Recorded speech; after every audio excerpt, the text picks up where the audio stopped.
Yo, what is up, everybody? It's another week. We're back from Thanksgiving break. So welcome back to another episode of the GZ Chop Shop. Let's go.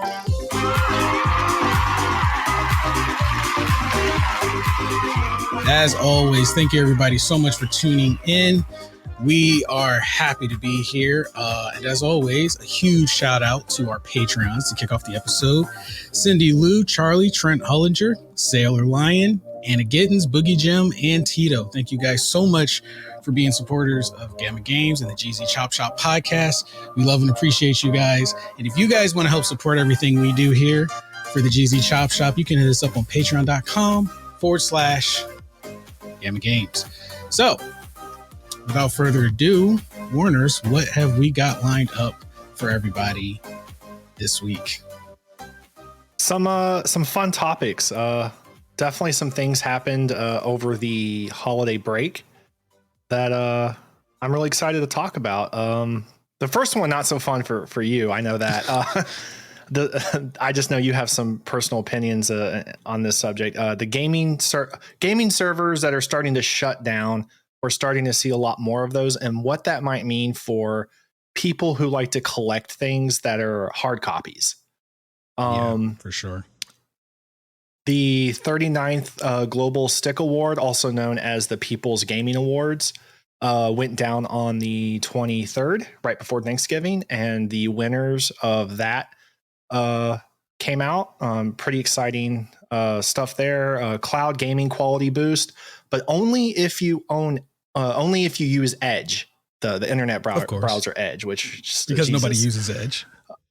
Yeah, exactly. And then we're going to talk about the new Resident Evil reboot, details on Marvel's Blade reboot, at least some things that have come out lately and things that are known so far. And I know you wanted to talk about the new Matrix movie coming out soon. Now that is a movie I'm excited for and definitely got some thoughts on when we get to that. But yeah, with the first topic you brought up, game servers shutting down and the future of collectibles and basically having a collection of games. And we've talked about this. You and I have definitely talked about this for months now, over how digital content, while convenient, is in its own way killing part of what makes gaming such an integral part of our culture and history, because of the convenience we seek and now we enjoy and digital content. So it came to my attention, I think it was this weekend, and it really made me sad that Sony is shutting down some servers for a couple of their games on the Vita, which, yes, while it was not as loved of a handheld as it could have been, that's mostly because Sony really kind of dropped the ball on it. The games on there definitely had loyal communities. And one of the games is my personal favorite, Soul Sacrifice, which I like to say was the Dark Souls or Demon Souls for the Vita. That game was phenomenal. And it had a loyal user base apparently still online, but now they're pretty much shuttering the servers. And this is a downside of consoles, unlike PC, where people can kind of do peer-to-peer, they can kind of create their own fan base servers. When the actual developer servers shut down, people can keep it going on their own. Consoles don't have that benefit. Once a server is gone, that's usually it. It's dead. It's gone. And a lot of these games, half their charm was being able to play online. Now, Soul Sacrifice, in my opinion, was a tough game. So having someone being able to pop in and help, it really made the game more playable. And that was kind of its selling point. It was like Soul Sacrifice was like, don't do it alone. Like, yeah, you can play it alone, but don't do it alone. Like, there's no reason to. We're giving you the means to get through this game with help. And everyone was doing that. They were helping each other out. So if you take away an integral part of the game, yes, you can play it alone, but I'm sure there were so many people out there that obviously half the joy was playing with other people. Like, you know, even if it was like you've beat the game inside and out, now it's like beating it with, you know, I don't know, with one hand, or you're just running through and getting, new character classes built up. If you take that away, it almost kind of kills the game as a whole, and it's like, it was designed to have a single player aspect, but like I said, it was designed to be a multiplayer game as well. And that's been a concern I've always had with so many games, taking the multiplayer route and also becoming digital only, because they're also just pulling that game from the digital storefront. They're not only just killing the server, it's being pulled from the digital storefront. Like, you won't even be able to buy the game. So then it's kind of like, if they're pulling it from the digital storefront, this game is like it never existed. It's just gone. You probably can't find a physical copy unless you buy it from another gamer who gives it up. And I'm pretty sure if you did digitally download it and you deleted it, you may be able to re-download it. But then again, I don't know, because when PT got shuttered, regardless if you had downloaded the demo, if you deleted it right when, before they said they were shuttering it, and then you went back to try to re-download it, it said no, it was gone. So I'm thinking that we're heading into the era where I think we pretty much can agree, we're already at the point where we don't own games anymore. We no longer own our games. And it seems like they're accelerating the process of cultivating us to accept that fact by saying, hey, we're killing these servers. This game is dead. You're not going to be able to buy it anymore. But thank you for your $60, your $100, whatever. And that's something that's always going to bother me, because another prime example is Jump Stars. Now, Jump Stars may not have been a fan favorite in the series of the Shonen Jump Fighter game, stemming back to Jump Superstars and Jump Ultimate Stars, and back when it was an import. Jump Stars was deemed as the game that should not have happened. And I guess the developers took that literally, because it hasn't even been 3 years for that game, honestly. And they're already killing the server for it. They already said, hey, after, I believe, like February, you won't be able to play online anymore. There won't be any more events. There won't be anything for this game. This is a game that's not even 5 years old. And they're already killing the server. They're taking it off the store. If you want to get it, you got to get it now. It's like $20 now because it's on sale. But then, yeah, you get it, but now you're not even going to get the full experience, because the whole online section is just going to be dead. And that's a huge part of the game. There's like literally whole sections that are dedicated to the online features that will no longer exist. And it's not even a 5-year-old game. And then it's not even going to be obtainable anymore, because they're just like, all right, we're just taking it off the store. So it makes me think, like, with these games that come out and they come out this full price, I feel like if they're going to be able to just shutter games like that, I feel like they shouldn't be selling $60 games. And I've heard this argument before where people are like, well, you got to think of, like, all the other nuances, packaging and all the work. And I totally get that. But if the multiplayer experience is part of that game and you can just take that away, I feel that should be included, considered in when you charge people for the game. That's just my take. Yeah, I never quite thought about it the way you described it. Before, back in the day, I remember when, if you had a Game Boy Color, or the Game Boy Advance, and then they moved up to the SD, and they were like, hey, Game Boy Color and Game Boy Advance or whatever, like, can still, you can still play them, backwards compatibility. And that was really cool. You're like, oh, thank God. But at the end of the day, you still had the hard copies of the game. You still had your original handheld devices, or consoles and in general. And if you have them to this day, you can still play them. If not, you can go online, probably spend a little more money than you want to, but you could probably buy, all these hard copies of these games in a Game Boy Color or PlayStation 1 or whatever, and you can play these games. I think I was telling you the other day, it's not servers they shut down, but when it came to the PlayStation 1 exclusives, or it was PS1 and PS2 games that you could play on the PS3 and I think the PS4.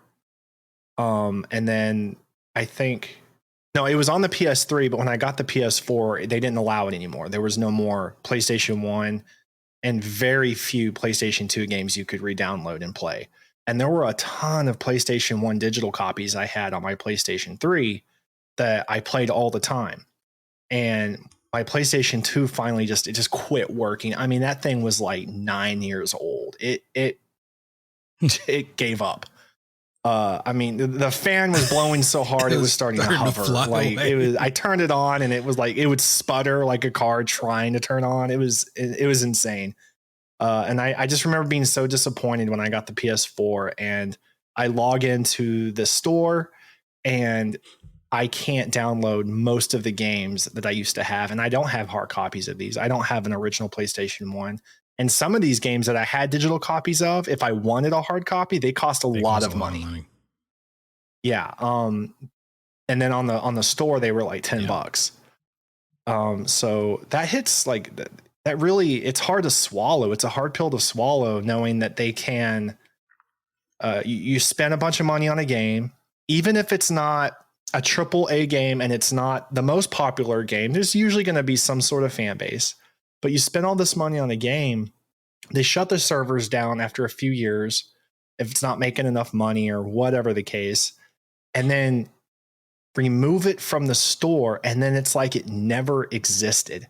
And today it's an even bigger deal because unlike previous consoles and handheld devices where you had to have hard copies, now it's completely digital for the most part.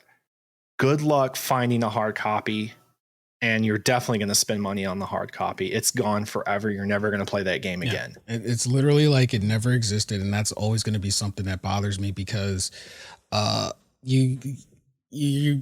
at a point now. I have to wonder, should we just wait a few years when a game comes out? Because it seems like the system, we've gotten accustomed to a system that has figured out how to get you to buy a game more than once.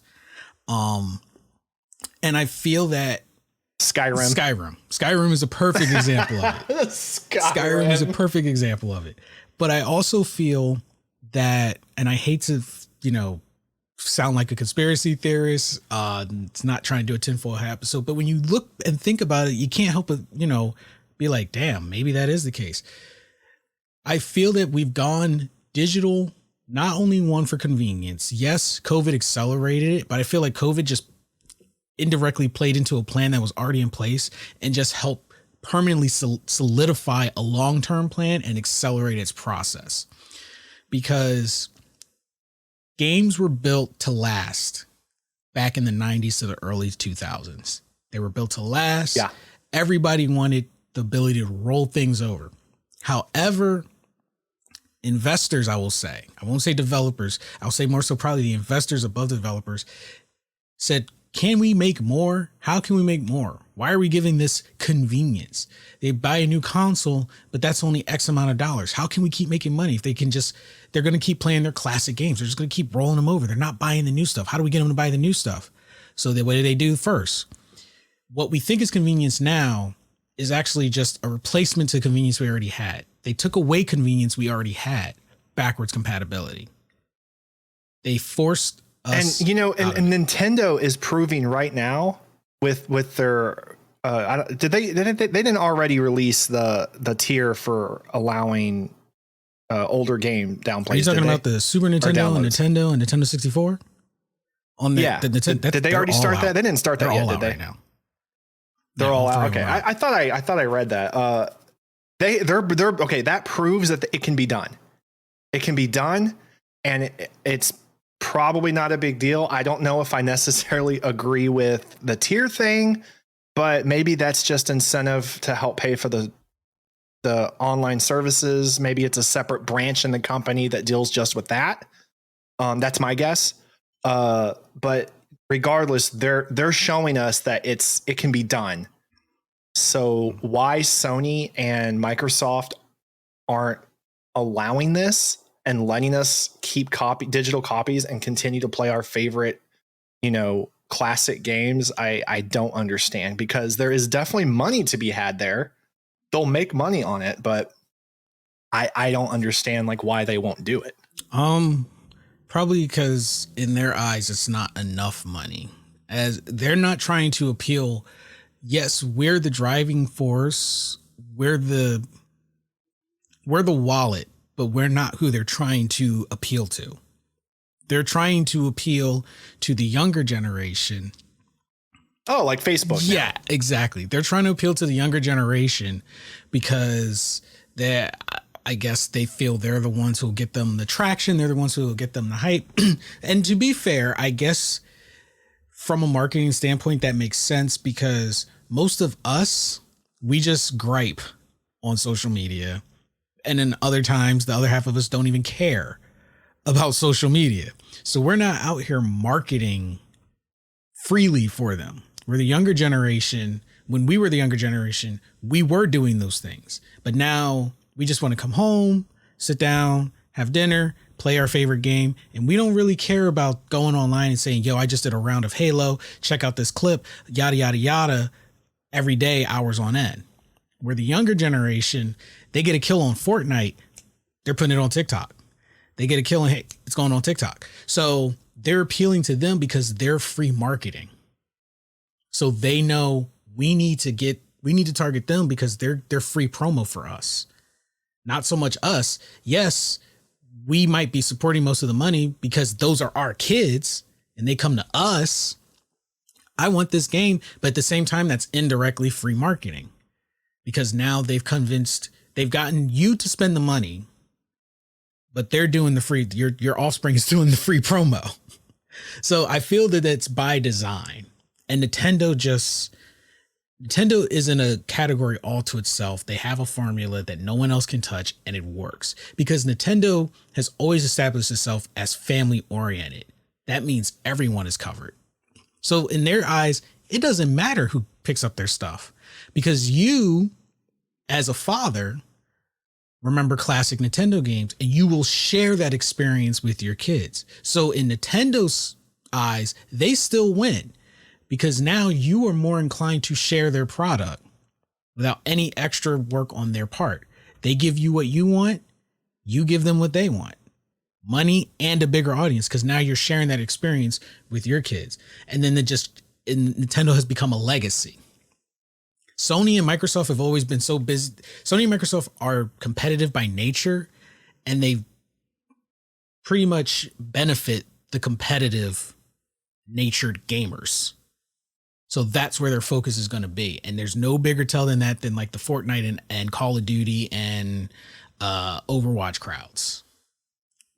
And they prefer younger because that's where the esports athletes are. They're like in their early 20s to like 15. So that's who they're going to be targeting. That's why they don't really care how we feel. We're just kind of like, hey, look, just buy your kid the game. All right. Okay, grandpa, but buy your kid the game.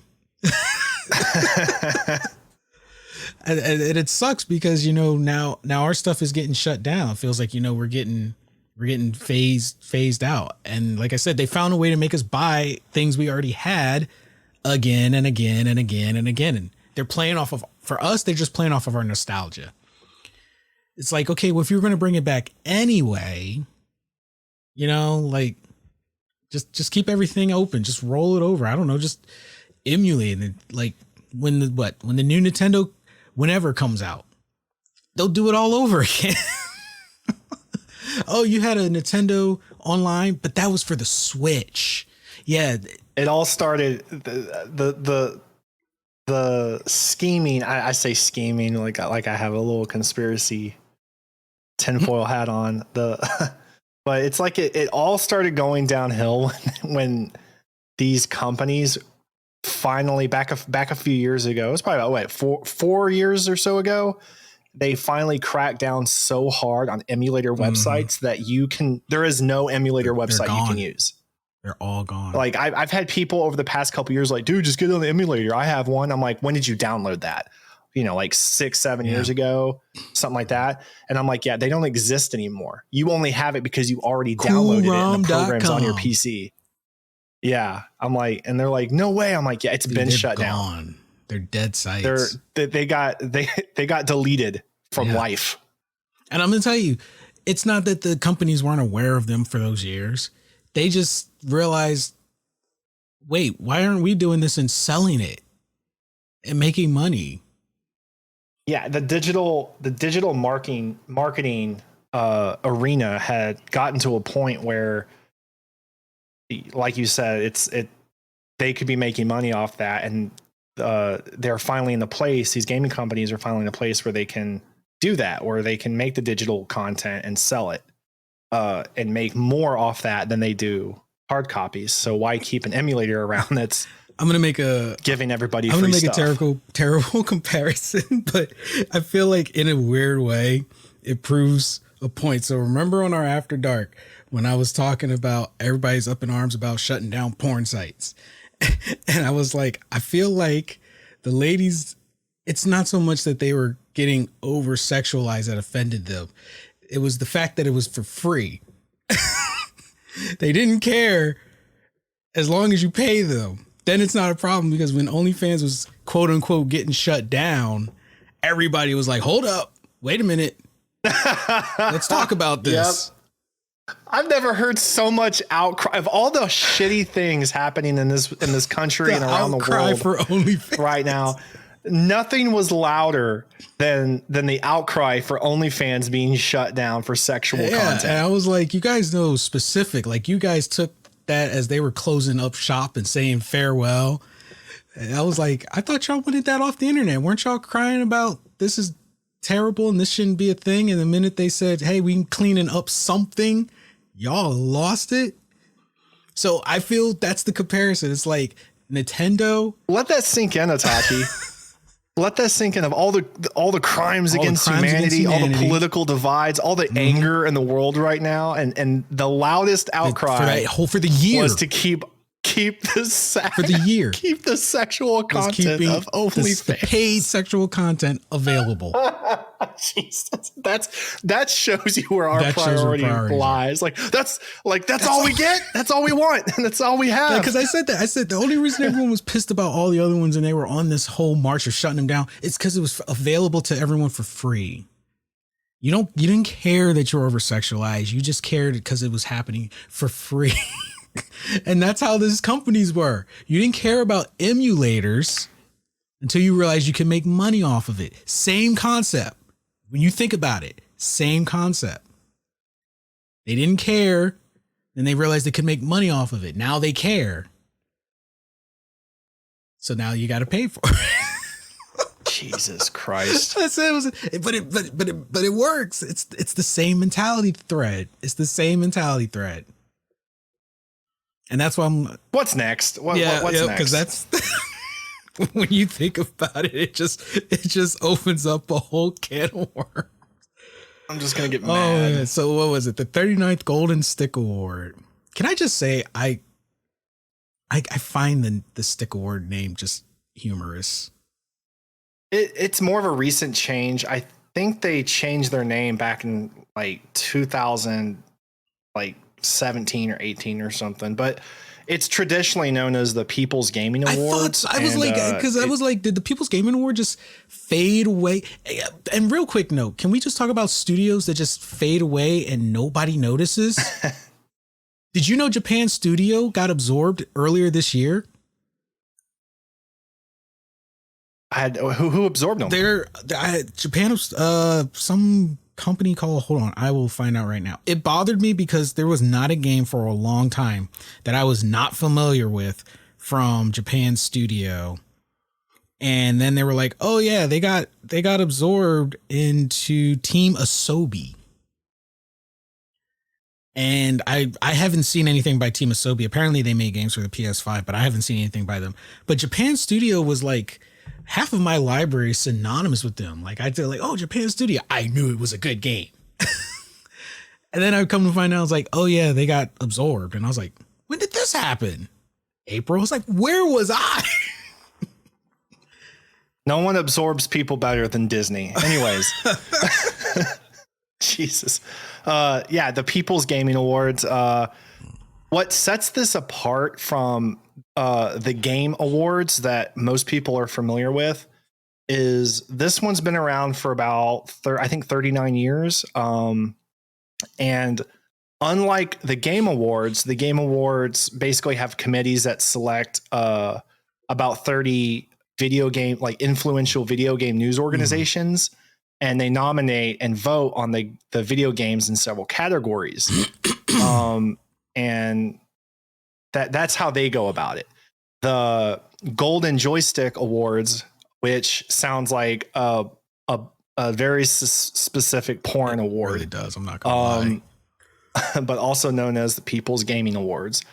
It used to just be a British thing, like strictly a British thing. But back several years ago, they opened it up for anyone around the world to vote on. And this is strictly your everyday person can go online, go to the website, and you can vote on. You can go to a category and make a vote on the game that you feel should win that category.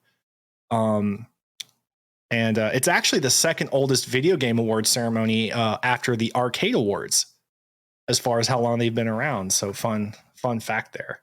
So first, just idle curiosity. Any idea why they changed their name? I really don't know.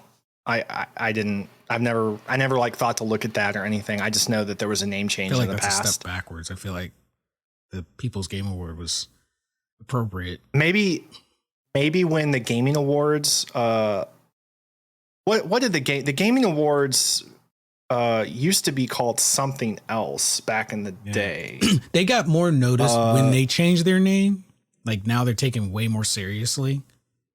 And maybe that's why they changed their name, because they feel like, you know what, they probably, well, no, because it still had game in the title. So the Spike Video Game Awards, that's what the Game Awards used to be called. You know, G4 and Spike were way ahead of their time.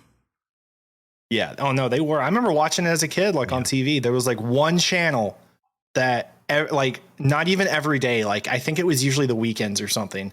One channel, I forget which one it was. Maybe it was Spike TV usually. Hosted IGN and stuff like that, and you could watch developers playing games coming up and stuff like that, and that was the highlight of the fucking week. If you were able to catch it. That was back when they were still trying to combat video games, and so it careened and plummeted. But so they released quite a few video games and categories and who won. Best storytelling was Life is Strange. Best multiplayer, It Takes Two. Again, these are all from gamers going online and putting in their personal vote. These aren't companies. It's nothing like that. No committee. These are just all of us voting. So best audio was Resident Evil Village. Let's see. Best expansion game, Ghosts of Tsushima. I can never say that one right. Yeah, the Iki Island. It won best game expansion. Best gaming hardware, PS5. How? Nobody has Studio one. of the Year. Studio of the Year was Capcom. Best game community was Final Fantasy 14. Absolutely, hands down. And still playing award, Final Fantasy 14. The only game Nintendo won, the only category Nintendo won was their own category, Nintendo Game of the Year. They made sure to solidify. But Metroid Dread, rightfully so, took that one. Ultimate Game of the Year, Resident Evil Village.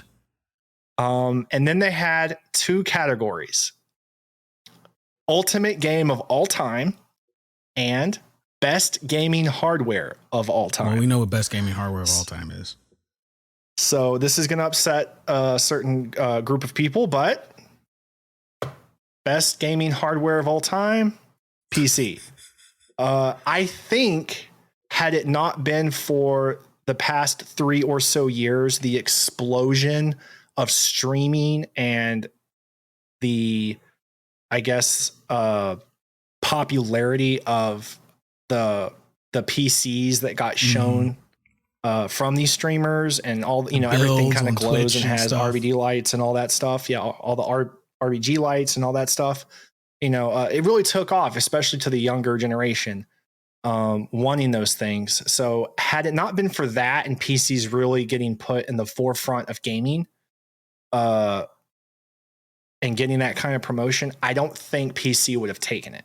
Not because they are or are not superior in what you can do with them, just because I think consoles would have just naturally continued to be the more popular hardware. I think also, for games. even for the people who aren't tech savvy, I think PCs came in for the win easily, probably for parents as well, because they probably, even though they almost cost the same thing, it just probably seems lighter on a parent when their kid goes, Mom, all I want for Christmas is an RTX 3080.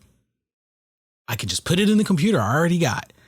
And then, in their head, they're like, what? I don't have to go buy you a whole nother piece of equipment and we got to figure out where to put it. And then I got to tell you to get off of it. It just probably seemed easier for a lot of people because, your PC community, they're always going to be there, but it's only expanded, and you can only assume like not everybody is super savvy. So, from a simplistic standpoint, that just probably works out for people. It's like, wait, I don't have to go buy a new console every 5-6 years. I just need to swap out some parts and I can still keep my, my look. And the customization of PCs is like infinite. So that helps too. I want to read you a couple, actually, before I do that, ultimate game of all time, Dark Souls. Praise the sun. Of all, not Dark Souls 2, 3 remastered, Dark Souls. Why? Because the ultimate game of all time does not care about your feelings. Yes. And there were some salty people. I was reading some online reviews about this and some comments and stuff. And there was some upset people. Because one guy they were in was their like, feelings. What? One guy was like, I could never even beat this game. How could it be the ultimate game of all time if it's unbeatable? Because those of us and then naturally people good reply to that with, things like get good and maybe you just suck. Like people just being shitty. Still made me laugh. But beat this game. How could it what's the one? One dude said Capcom's been on the roll lately, nothing but bangers these past few years, and they're right. Capcom has been on a roll. I'm waiting for them to come out with a new Mega Man game, and I think it's pretty much a wrap for everyone else that year. Yeah, you need to take that throne back. This one cracked me up. I mean, I don't care for the new Metroid game, but what else did Nintendo have to compete with this year? The Pokemon remakes? Because now I'm just really drawing a blank. And then this person said, I'm so happy to see a Nintendo game when the Nintendo category was expecting Atari to pull through and win that category. And then last one, someone said, but what about Mario Golf? But what about, let's be honest. So that's a very niche those are just a few comments and stuff I got from a few different sources online that I just thought can were we just funny. Can we give like a Jeezy honorary award for most thug developer? Nintendo literally having their own category that they cannot lose. How much pull do you have to have your own category? You cannot, like, by default, Nintendo has to win something. I don't disagree with it though. They're no one else has that. Best Nintendo game. Nintendo's like, what a surprise. Most wanted game, by the way. I think this is great. Elden Ring, because the ultimate game of all time, Dark Souls. Elden Ring is a successor. It's not a sequel, but it's a successor. Most wanted game. You know what? And them winning that, Dark Souls winning that award, Elden Ring is going to sell like crazy. It's going to sell like crazy because now people are going to be curious. I think so too. I think it's going to do extremely well. Have you seen demo plays so far? Oh my God, dude. You got to think when you're watching a demo play, and I've had people complain like it doesn't look that great. I'm like, okay, first of all, when you're watching demo plays, you're not directly watching it with your own eyes on a 4K HDR screen. You're seeing it through whatever they're using through the server, downgraded it's diluted so it runs smoothly. Right, exactly. So I felt that with all that stuff said, Elden Ring and the gameplay not the storyline or the trailer, but the gameplay looked phenomenal. I think it looks great. And it is going to be, it's probably going to be one of the most beautiful games since the Shadow of Colossus. And I stand by that. I will die on that hill because that was a gorgeous game. That actually was a gorgeous game. But Elden Ring, definitely, I feel end of the year, I'll be very surprised if it's not up for a game of the year. I would be very surprised. The only reason it would not be up for game of the year is because all those gaming experts somehow could not beat it. Yeah, apparently, if you can't beat Dark Souls, it's not fair to make it the ultimate game of all time. Ultimate game of all time. I'm with it. And if anything, they were being nice because I still think Demon Souls was harder than Dark Souls. Personally. I thought it was too. Not to downplay Dark Souls at all. But Dark Souls just so happens to be in terms of most recent, yeah. You know, the newer one, and still you can still download and play it on at least online on the computer. I don't know about like PlayStation and stuff if you can download them or not. Remasters you probably can get your hands on. I'm sure the remaster. I still play it in the original fashion with its original graphics on its original console. Dude, I'll tell you, I didn't have a copy of Dark Souls. Like I had it way back in the day. So I bought the remastered version, and like I love the game all the same, but I didn't feel like when they say remastered, it looked the same to me. Like for its time, it did look good. But I didn't see like any difference that I could remember from like what it used to look like. Maybe it runs smoother. It just runs smoother, but it's been a while, in my opinion. So I'm all about that. I'm all about the games that do not care about your feelings. And kind of just leaping our lineup here, bringing something from the tail end to the front. Talking about a game that doesn't care about your feelings, something that you and Yuli have been very invested in lately, the Halo multiplayer. You've been telling me that game not caring about the COD player feelings. Oh yeah, man. I've seen a lot of videos online from TikTokers to YouTubers and stuff. Some of them like professional gamers and developers and stuff that are just talking about Halo Infinity and how you have these typical COD and Apex players coming in to play Halo Infinity and they're getting upset. And they're like, well, obviously you've never played traditional Halo because it's like I told you earlier, Halo is more of a bullet sponge, slightly more team-oriented game. Unless you're just exceptionally good, you're just not going to run around and get a bunch of kills by yourself. Like you got to have a little backup. You know when you should and shouldn't chase people. You can't just slide in there and shoot someone in the foot and get a kill. Yeah. Like the matter of fact, with the sniper rifle, if it's not a headshot, it's not a one-shot kill. And trust me, a lot of games could learn from that. Right. And one thing I did, not only does Halo Infinity feel like Halo, outside it not having dual wielding, which I'm glad it doesn't, it feels like Halo 2 and Halo 3. And they took away a lot of stuff that made Halo 4 and 5 PvP feel like it wasn't Halo, like it was too much messy stuff.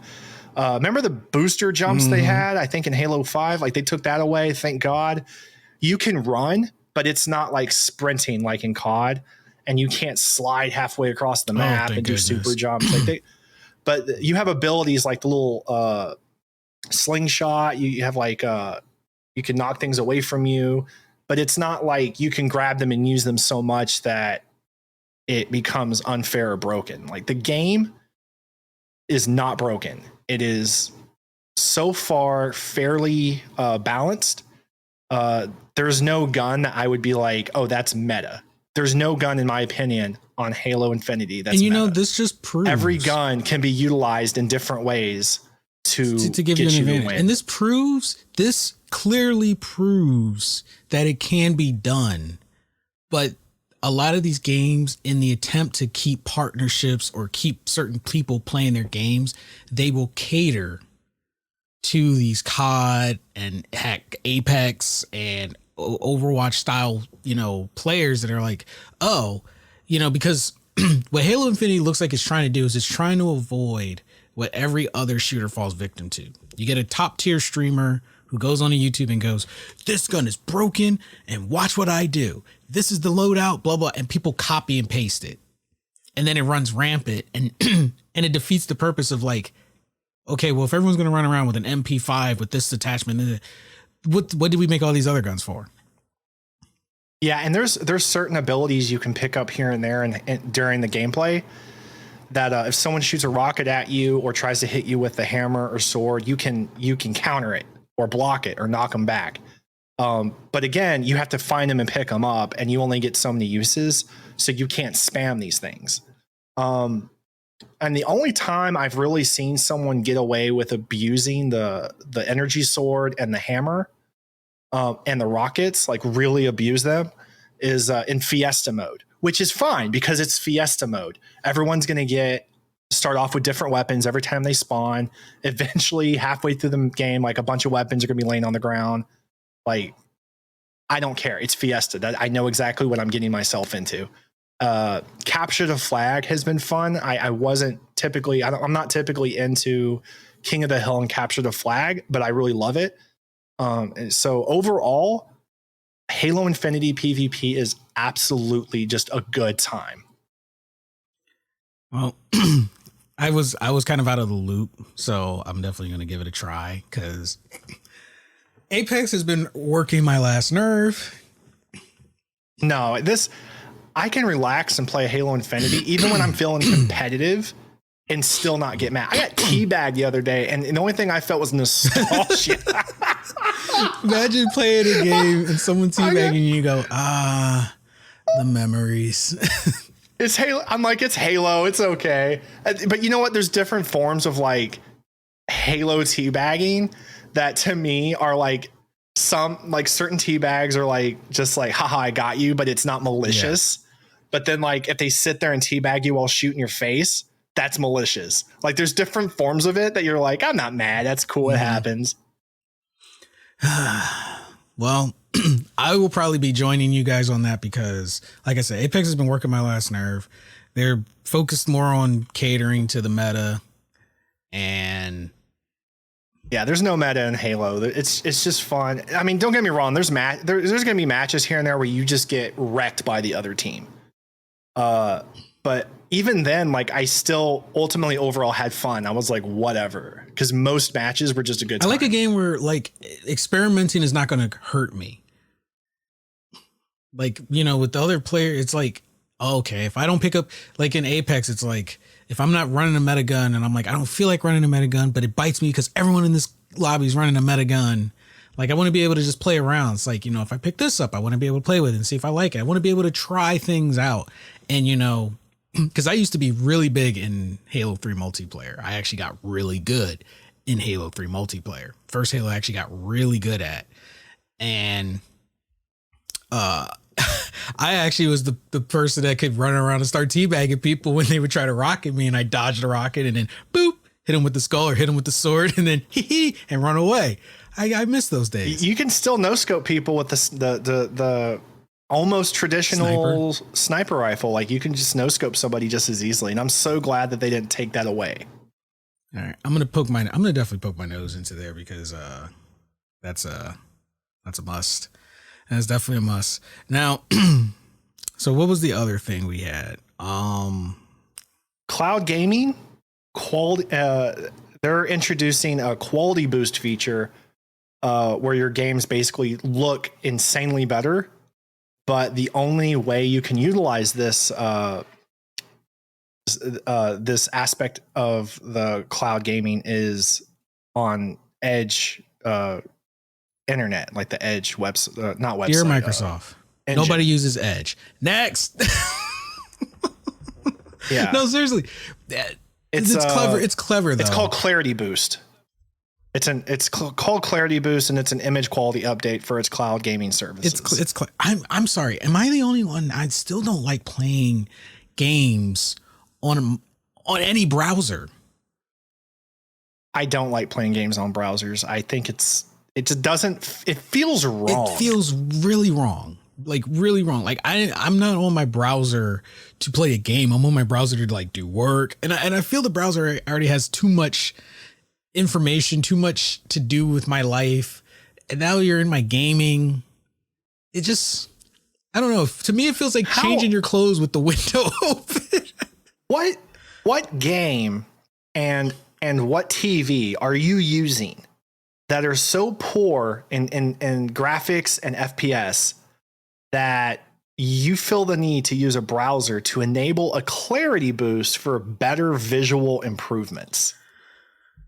Like, that just sounds like a bunch of bullshit to me. Now, the only thing I can think of is like maybe there are some games that are only specifically allowed, because I'm pretty sure you don't use the cloud service. I don't use the cloud service. So maybe some games can only be run through the cloud service. Like you can't get them in the Microsoft Store. You can't get them on Steam. They're specifically on xCloud, specifically to be run through the browser. And this ties into what we were talking about earlier about not owning your games anymore. Because that is just, I don't know, that bothers me more than streaming service. Well, and they even say it right here in this article on PC Gamer.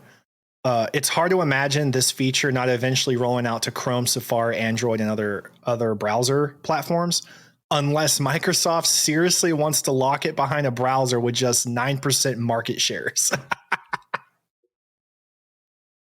They really just like underlined and capitalized just 9% market share. But you know, it's kind of a joke, but there's some truth behind that, because Microsoft is going to wait and see how it pans out for them before they make a final decision. If they see like it has potential and people start converting to it, then they'll be nice and be like, okay, we'll make it available for everyone. Otherwise they'll be like, no, everyone needs to play on Edge or get good. It's like, but no. 100%. So I don't know. Like I said, nobody uses. Microsoft just can't help it. Like they finally get a W with Sega agreeing to work with them, partnership, and looking past their bullshit, and then they try to do some more crafty bullshit.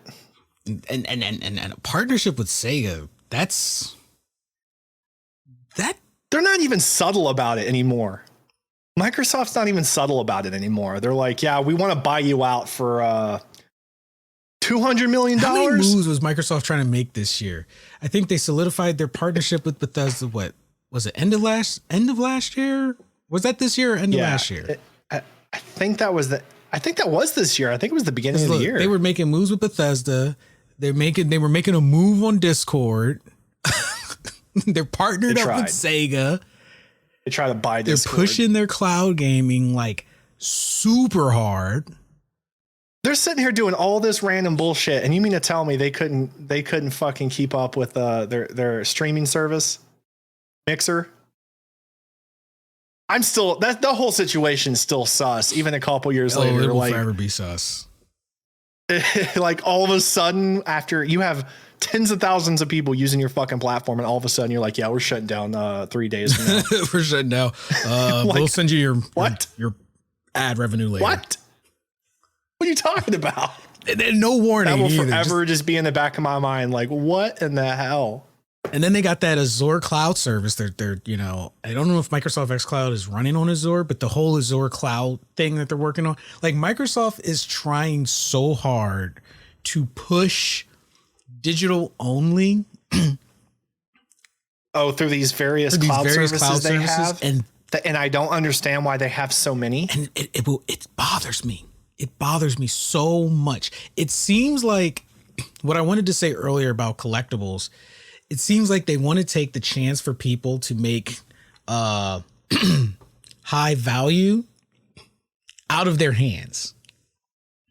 So, you can't turn around and become a millionaire just because you collected stuff over the next 20 years. It's like these companies are like, nope, you never owned it. What are you collecting? There's nothing to collect. So now nobody collects anything. Nobody can make a fortune off of a collection because there was nothing to collect, but they still make the same amount of money. And it makes me sad because like I look on Instagram and I see like all these people have like retro stuff. Like they literally have like arcade machines in their house and the Game Boys and the Game Boy Colors and Pockets, and they're collecting all this stuff. And I'm like, this stuff is fading out. Like after the PS5 and the Xbox Series X, you can forget it. PCs are not collectibles. Are they powerful? People, I want to make it very clear to you guys out there as we are another prediction. You know, we're currently working on a game. It's mostly Itachi's baby. He's putting in a lot of work here building this game and making it great for you guys. We will not shut our servers down. I swear to God, we will not do it. We will maintain them servers in the event we have. We get to a point where we can make a game that needs servers and has a fan base. We will not shut it down. Or at least figure out a way to make it where you guys can keep it going, like peer to peer, like they do online, where someone can host the server and you just share your internet or however. Because this is getting ridiculous. And I would love to hope that our game will always forever be available to you guys. That's why I want to make the map. Like I want to make that collector map, a physical collector map, because I feel part of a game experience that used to be so wholesome was that tangible part that a lot of these kids today just don't understand. Like when it's on the equivalent when you used to buy a special edition of a movie, like Lord of the Rings, for instance, when it came out. Or Game of Thrones, that was a more recent one. And you could buy the map and you could put it up on the wall. But this used to be a big thing with games back in the day. And this goes, this was a huge thing back when, if you wanted to, you couldn't go online to like get a walkthrough of the game. Really, you had to buy the magazine that was like kind of sitting there next to the game rack. Experience. But you'd buy games and you bought like a special edition and it came in like a box, not like just like the game like you see now. It's just like in the little package, but they'd come in a big box because and they would have a map in there. They'd have like this booklet of like in-depth lore and stuff even like when that. They went from instructions, that games don't like come with anymore. Books.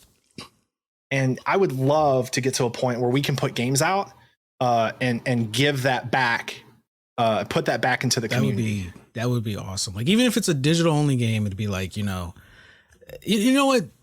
If you guys are listening, if you guys are on Patreon and if you guys are thinking about supporting the show, go to the Patreon. Let us know if that's what you guys would want, because I have no problem putting in that extra work, creating a map, because that's half the joy of the game, is the full immersion, making you a part of the experience, making you a part of the world.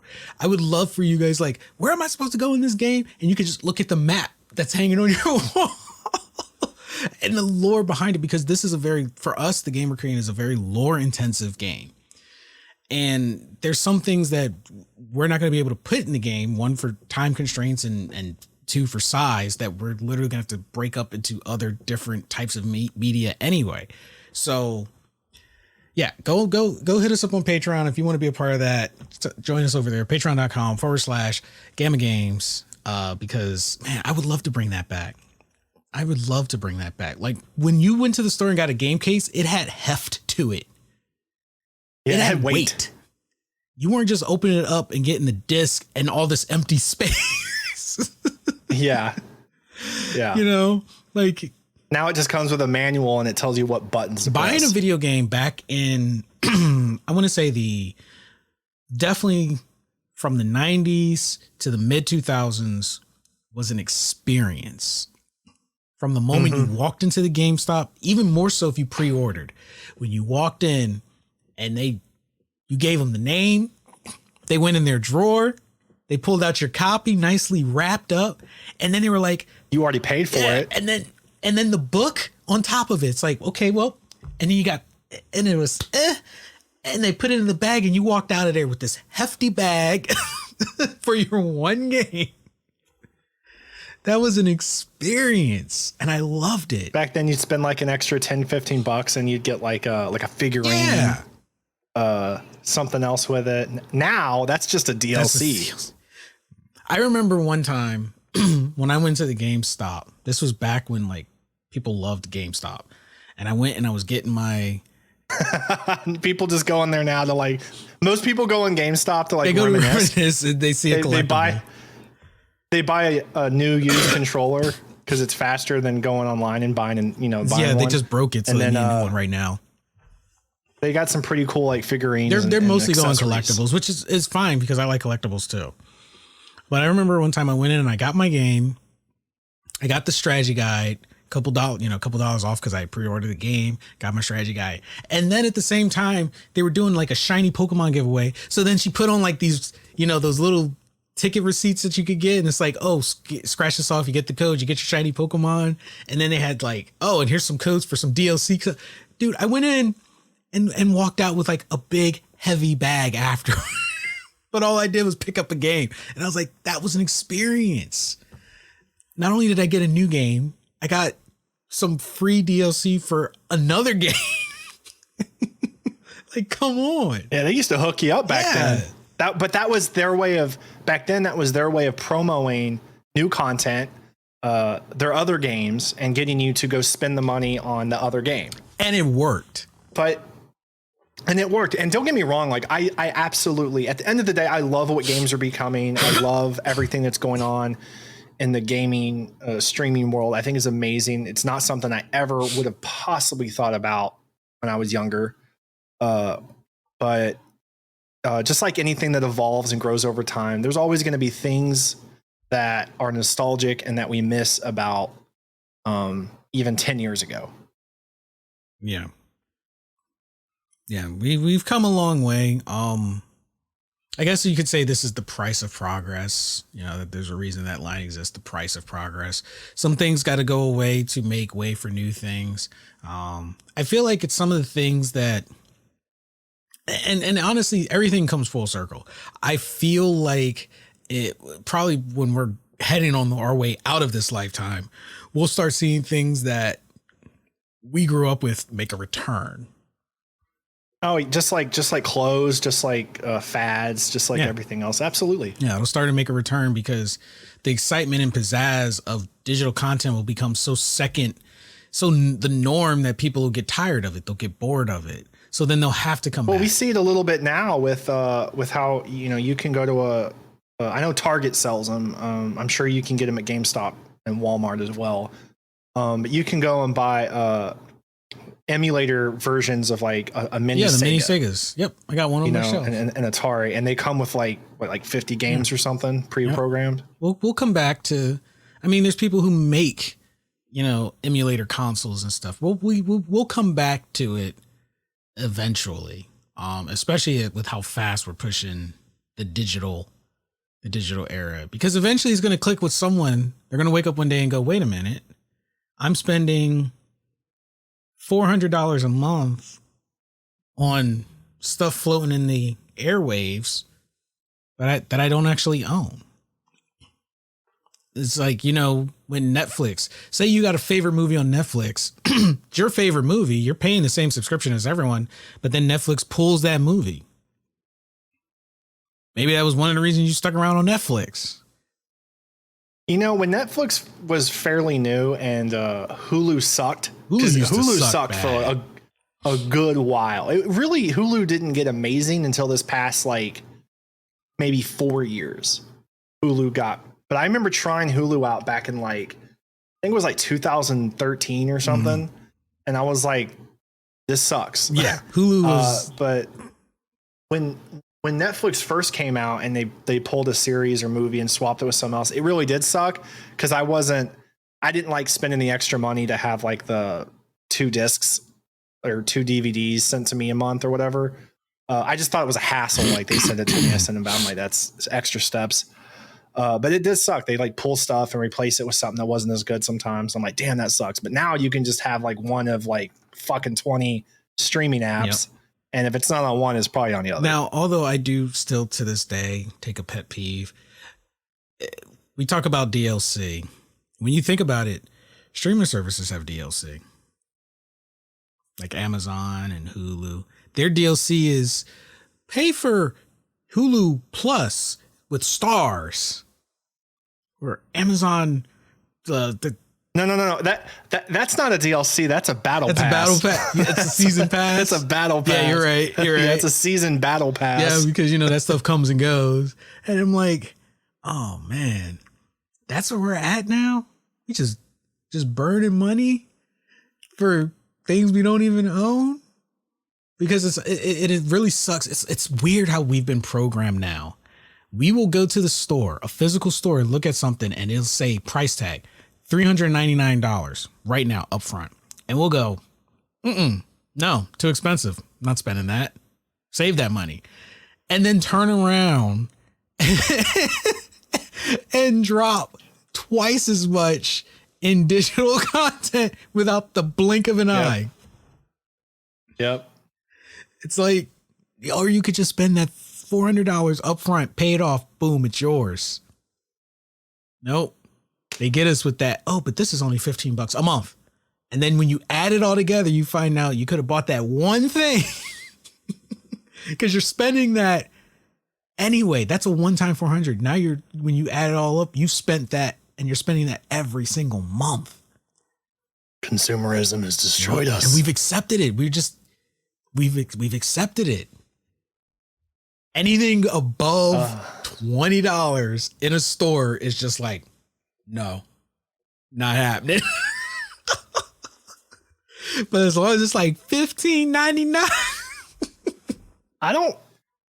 I'm part of the problem. I don't remember the last time, other than groceries, I pretty much go online and have it shipped to my house, unless it's something I need right now.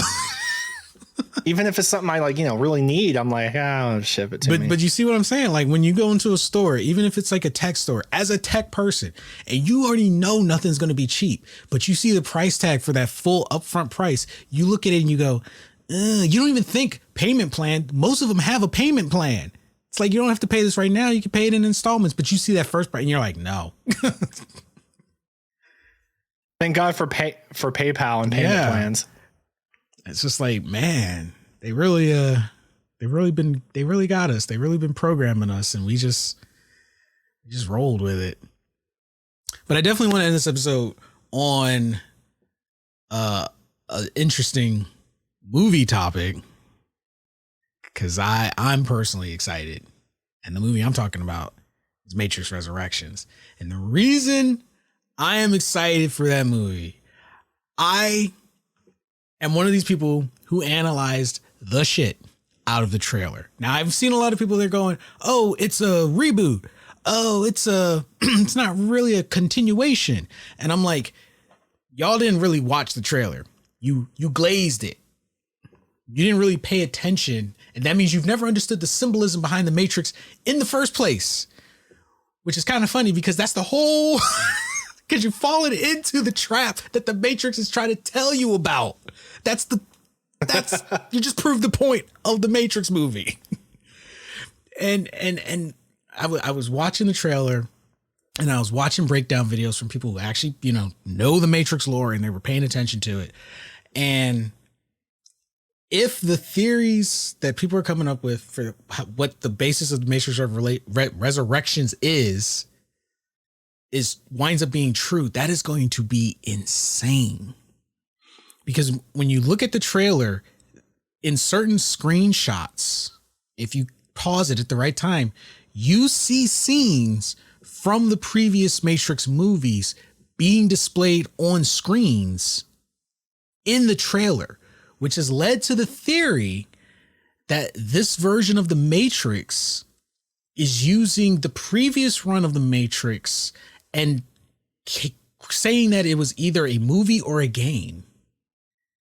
And it's looking like they're saying that Neo is a game developer who created the Matrix game, and the Matrix has constructed this reality saying that all of his experiences prior was a video game, which would explain why it's on TV screens and movie screens and what those scenes are, as a way to keep his memories. They're there, but at bay, because now it's just kind of like someone telling you, oh, none of that really happened. You're just remembering something you saw in a movie. That was from a movie.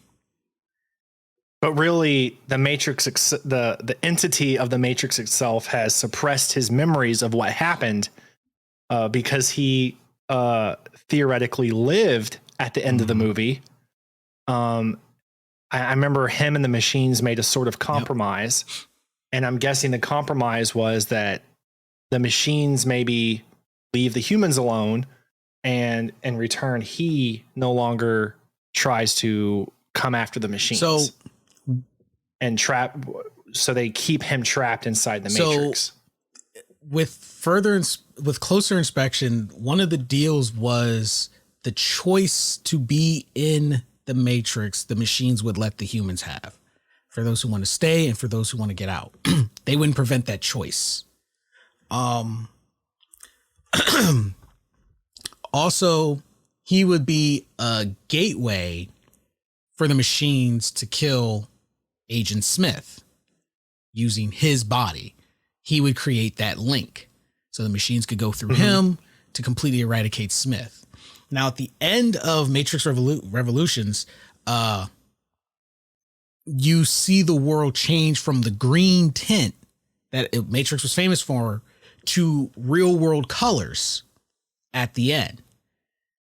And now with Resurrections, it's still using those colors. So what everyone needs to remember is the Matrix got rebooted at the end of Revelations. So everyone was kind of stuck like, oh no, this is a reboot. That, Neo, he died and yada, yada, yada. And I'm like, did nobody remember the lore? You do realize the Neo we were following was like one of 6 anomalies. The Matrix had been rebooted 6 times before we were introduced to it. The architect said, and it was repeating itself over and over in a never-ending war. Yeah. And the architect said, we have become exceedingly efficient at doing this. This is nothing new for us. Because he said this will be the 6th time we have rebooted the Matrix. They did this on a cycle. Neo was nothing new to them. Even the Frenchman literally said, your predecessors had more respect than you. These programs already were aware of the anomaly, and the architect even said, we had in our plan to expect you. We knew this was unavoidable. You're not a surprise. We knew about this. So what we're seeing now is probably the 7th or further reboot of the Matrix. And maybe this version of Neo is just that much more of an anomaly than they were expecting. Or maybe his significance as an anomaly, because he did things a little different, has more weight in this version. And that's why we're seeing a lot of things repeat. Which is how we could explain some of the characters that died being in this movie. And I'm really, and there was a lot of symbolism. There was a lot of color symbolisms. The musical track for Alice in Wonderland on point. And then when you really pay attention and you know the Matrix and you know the lore, it really messes with you about the real world. When you look at it and you're watching it and it's all clicking, like when you see the black cat and you know that means deja vu. When you see, if you watch the side-by-side comparisons from the Matrix 1 to the Matrix Resurrections, you can tell they did that intentionally, that it's almost a perfect repeat. And I'm like, this lives up true to, because the Matrix repeats itself. And it brings into question what changed, what became of Neo, what is the state of the human world now?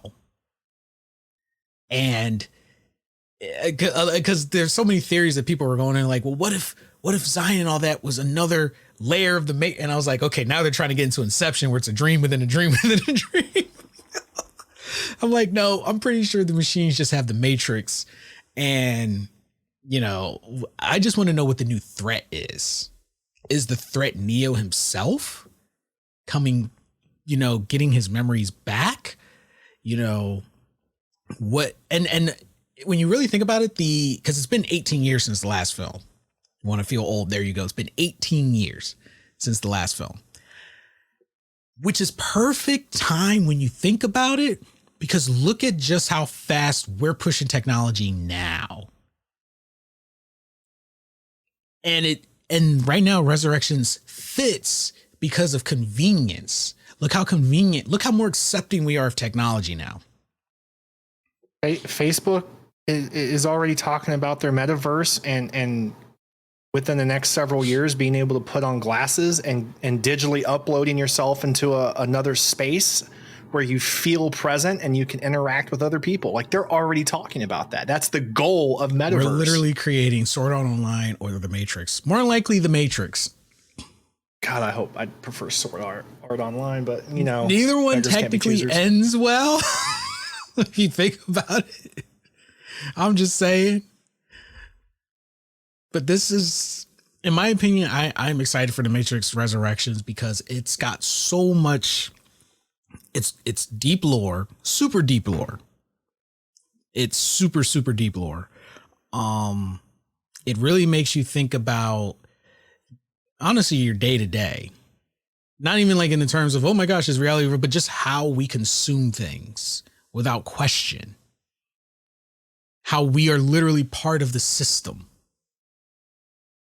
And then how, you know, when we get the opportunity to wake up, do we choose to wake up and, you know, break away from the system? Or do we just stay comfortable like Cypher and be like, no, I want to stay in the rabbit hole. I want to stay in this dream. It's comfortable for me. And when you really think about it, the psychological part is just like, it's on point. It's someone the other day asked me, they're like, do you ever feel like any of this isn't real? Like they asked me that as a coworker and outside work. And I was like, I'm constantly like, I'll be driving in traffic, listening to music, and I'll think to myself, like, this is real? This is reality. Like, there's not like another reality or something. Like, this is it? A bunch of traffic and buildings? Every now and then I go to another country and check it out. It looks cool, but at the end of the day, I'm like, this is it? Here you go. Unplug me! The disappeared civilizations that we have no trace of. Was the Matrix rebooted? But they leave it behind. We're the sequel, but they leave it behind for us to build upon as like a memory, like a lost memory, like they're doing Neo in the new movie. Or we convert it into movies. Oh, that didn't happen. That was media. It was a movie. We didn't walk on the moon. That was a movie. Imagine waking up one day and believing everything you've experienced so far in life was just a movie. Like the Truman Show. Yeah. I wouldn't know if I'd be like, what kind of movie was that? Was it a horror movie? Because it felt like a thriller maybe. Man, that would be with some drama. But here's a real question for you. If you woke up tomorrow and found out the Matrix was a real thing, how would you react? I'm sure like anyone else, I'd probably freak out. Would you stay in the Matrix or would you get out? If would I get to know what the other side's like? If they said somebody said, look, if you stay in, we can grant you your wish and you could be whatever you want to be, but you got to stay in the Matrix, or you get out and you see what the real world is. There's your question of the week, everyone. Poddex, add that to the thing. If the Matrix was real, would you stay in or would you get out?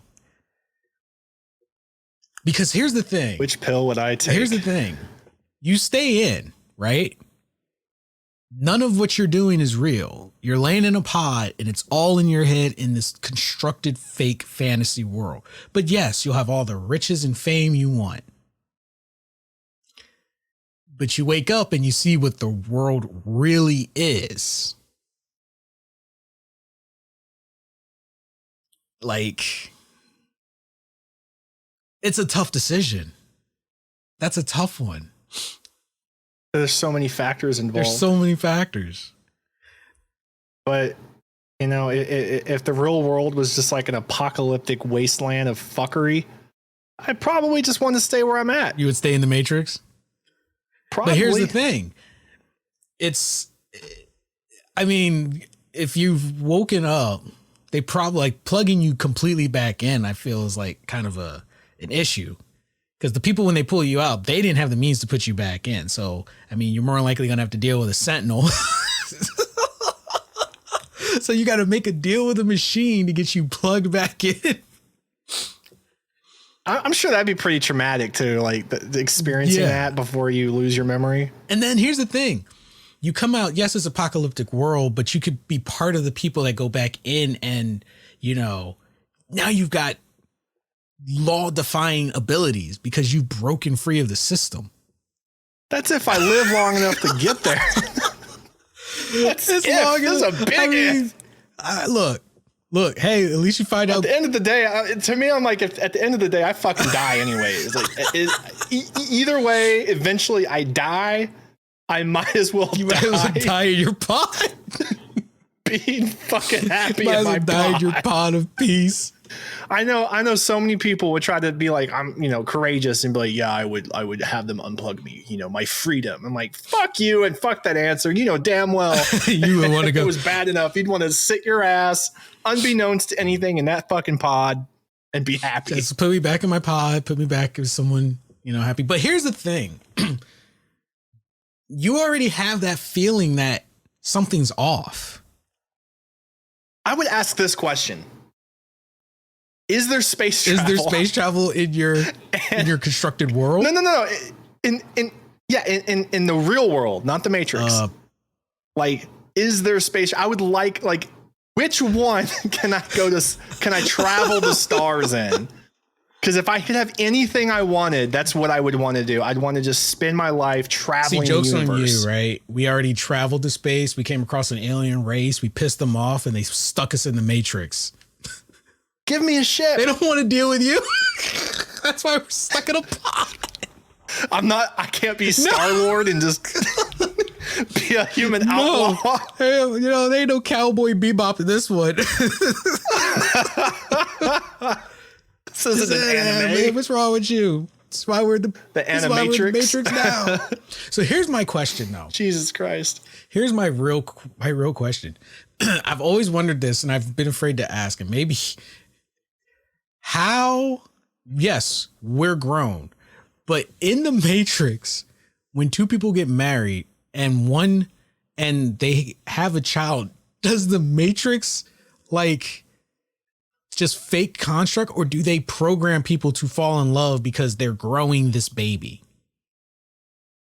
You get how do they calculate that? Because that these ladies are not getting pregnant in a pod.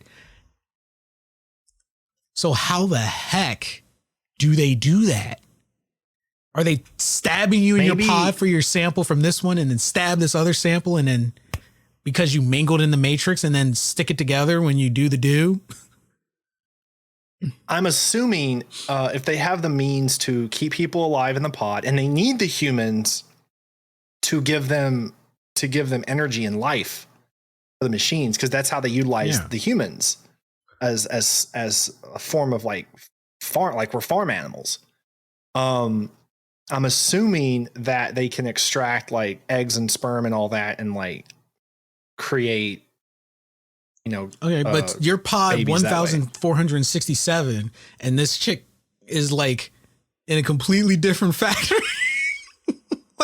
Dude, I just don't understand how they went about that. That was one of the things that's always eluded me. I'm like, we're grown, but in the Matrix, people still raise families, still have kids. They probably don't get, I would assume, get so specific that that the real life versions of them get chosen to have that coupling. They probably just, do they alter your memory and you blink and all of a sudden? Honestly, it's probably none of it's probably.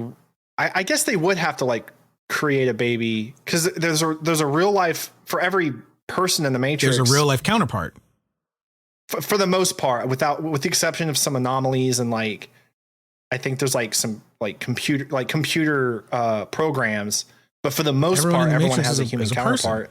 So that's a good question. When they procreate in the Matrix, do they do that on their behalf on the outside and create humans in a lab? That's what I wanted to know. Basically, that's very interesting. Here's my twisted thought. Good thing to end on. This got fucked up. Do they stimulate you in your pod, and then collect what comes Oh, out and send it to the Oh my God, what's wrong with It's you? a valid question. I'm pretty sure it's like the alien abduction situation. That's not where any they just better. go in and extract what they need. I don't know anything about stimulation.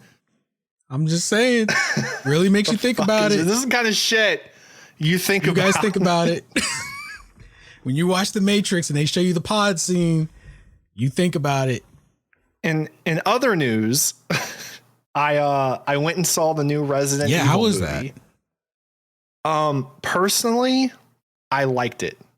I liked it better than most of the sequels to the other Resident Evil.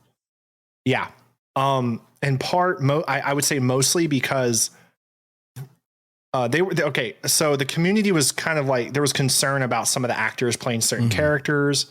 And we got to stop doing that, by the way. We have got to stop blowing off actors and saying, well, they shouldn't play this part because of whatever. Like, fuck you, dude. You know what?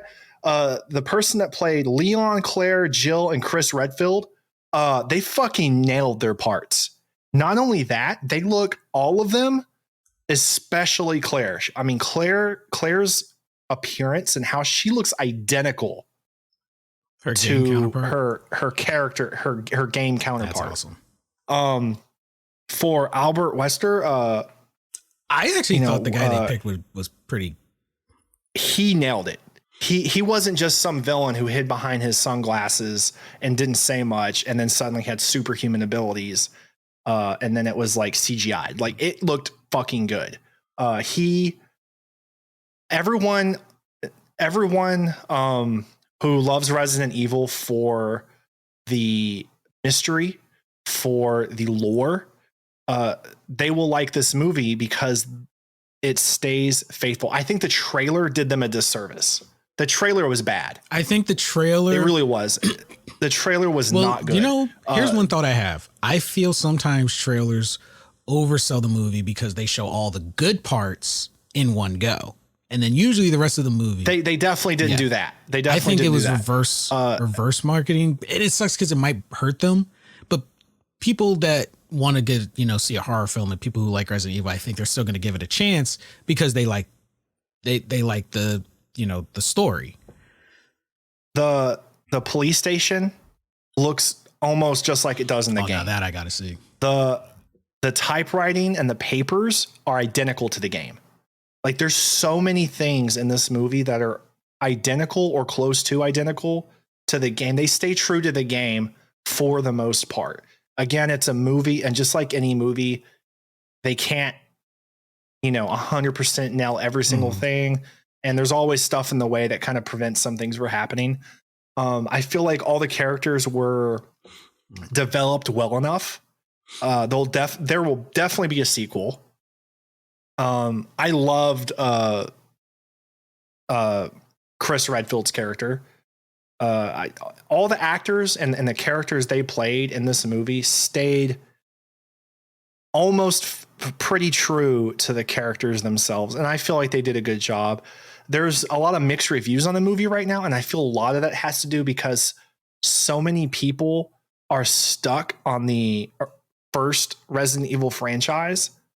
But that was not Resident Evil in a tradition. Yeah, it was just the name.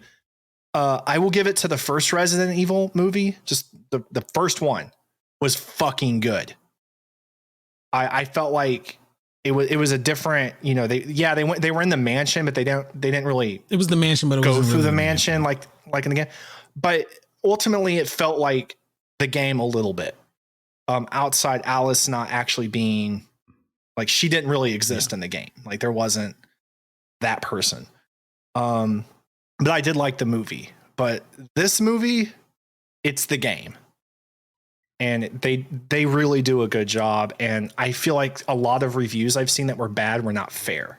I can see that. They're really just comparing an action movie to a game that, to begin with, the movie should have been more of a thriller horror mystery situation.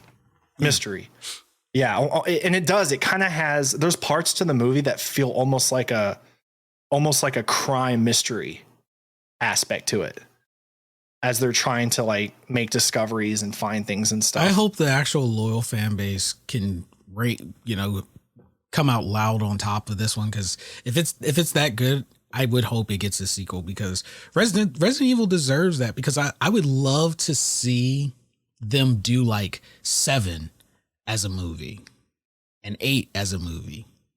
I would love to see, the way the story is meant to be seen and heard. That would be awesome, because playing it is one thing, but I would love to just kick back and relax and just watch it unfold on screen. That's always what I've wanted from Resident Evil, is to just watch it unfold. Oh yeah, absolutely. So there you guys have it. From our resident movie buff, Warners. So yeah, if you guys haven't already, go check out Resident Evil. I'm going to try to check it out this weekend. Definitely going to be looking forward to it. I actually have forgotten it came out, but I've been living under a rock for like the last 2 weeks. I won't claim it to be like an A+ movie, but it stayed true to the game. And I felt like, as far as it's a good direction for gaming movies. It's a good direction for gaming movies, and compared to the original, it stayed true to the game, and it felt much more like the game. So yeah, if you guys are looking for a movie to check out, make sure to check that out over the weekend. Really excited to talk about that after I see it. But we are at the end of our episode. So just letting everybody know, over the next few weeks leading up to Christmas, episodes might be a little bit spotty, because as we're doing the year-end wrap-up, we're closing up on some projects, getting ready for next year. But once 2022 hits and January opens up, we will be back in full swing. And we are definitely going to be dedicating a lot of time to putting our game into production for you guys. Project Vagabond will definitely be in full swing. So look forward to that and updates. And if you guys want to be a part of the process, get early access to it, make sure you check us out on Patreon, patreon.com/Gamma Games. All of our early access stuff will be up there. All the extras, perks, everything, merchandise, all of it. Go there. You guys have first dibs and early access to all of that. Also, make sure to hit us up on Discord. You can find all of our links on our website, gammagames.com, which, if you guys didn't know, big highlight, we were featured in some news articles, Fox, NBC, I think CBS. We've been featured. So make sure to visit our website. Check that out. Check out the article written about us. We're making moves, and it's thanks to you guys who tune in every week and have been listening to us. So really excited to bring in the new year with you guys, bring in the holidays with you guys. So make sure you guys stay safe out there. Look out for yourself and look out for each other. And we will catch all you amazing people on the next episode. Later, everybody.